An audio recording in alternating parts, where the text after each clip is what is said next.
I should have never taken this job. I tell myself that now, but at the time it seemed perfect. A quiet night shift as a security guard for a corporate office building, no real responsibilities, just sitting in a chair, watching cameras and walking the floors every couple of hours. Easy money. But I didn't know.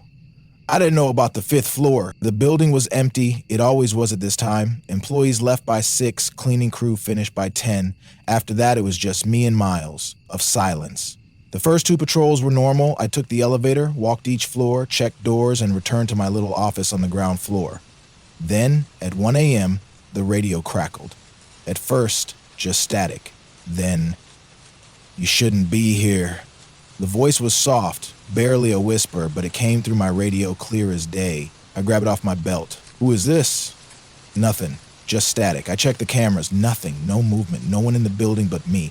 I told myself it was interference. A truck outside, maybe, or some frequency overlap. But then I noticed something. The elevator. It was moving. By itself. Going up. Floor 2, floor 3, floor 4. Then it stopped. Here's the thing. The building only has 4 floors. There is no 5th floor. I stared at the camera feed, my heart pounding. The elevator doors were open, but all I could see was darkness. A shadow moved. I grabbed my flashlight and forced myself toward the elevator. My footsteps echoed too loudly in the empty halls.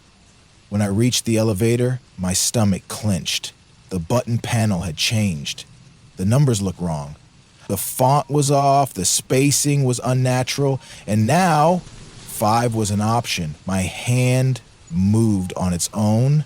I pressed it. The doors slid shut, and the elevator descended. I expected the elevator to take me up, but instead it went down. I felt it sinking deeper than the basement. The overhead lights flickered. Then the walls changed. The metal wasn't metal anymore. It looked like concrete. Old, cracked concrete. Stained with something dark, a smell hit me. Rot. Like something was buried here. Then the elevator stopped. The doors slid open, and there was a hallway. 1:40 a.m., the red hallway, the hallway was wrong. Long, endless. The walls were red. Not painted red, but drenched in it. The air was wet, heavy, suffocating. I stepped out. The elevator shut behind me. I turned. The doors were gone. Just a wall. 1:45 a.m. The footsteps. The silence here felt alive. Every breath I took sounded too loud, like the walls were listening. Then I heard it. Footsteps. Far away at first. Slow. Heavy. Getting closer. I killed my flashlight. Something was walking down the hallway. I held my breath. The sound stopped right behind me. A breath on my neck, then a whisper. "You don't belong here." I turned, but there was no one there. 1:50 a.m., the door at the end. I walked. Or maybe the hallway moved around me. Either way, I reached a door.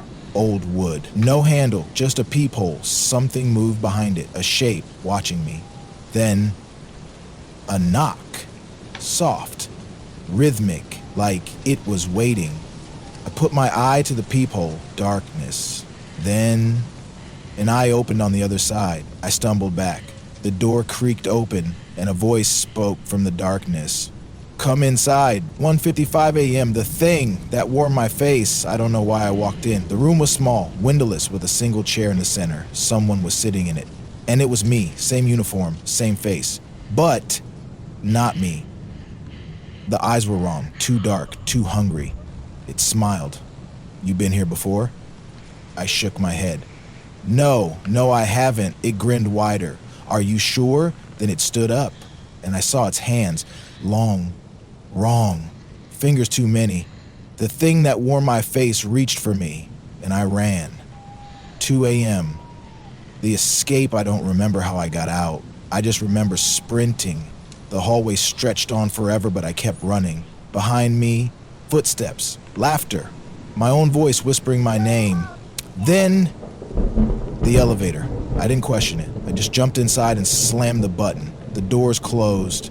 I was back on the ground floor, and the 5th floor button was gone. like it never existed. I quit that night, told my boss I wouldn't be back. He barely looked at me, just sighed and muttered, "They never last long." I never told anyone what happened, but sometimes, late at night, my phone rings. Unknown number. When I answer, there's only silence. Then, just before the call ends, a whisper. "Come back."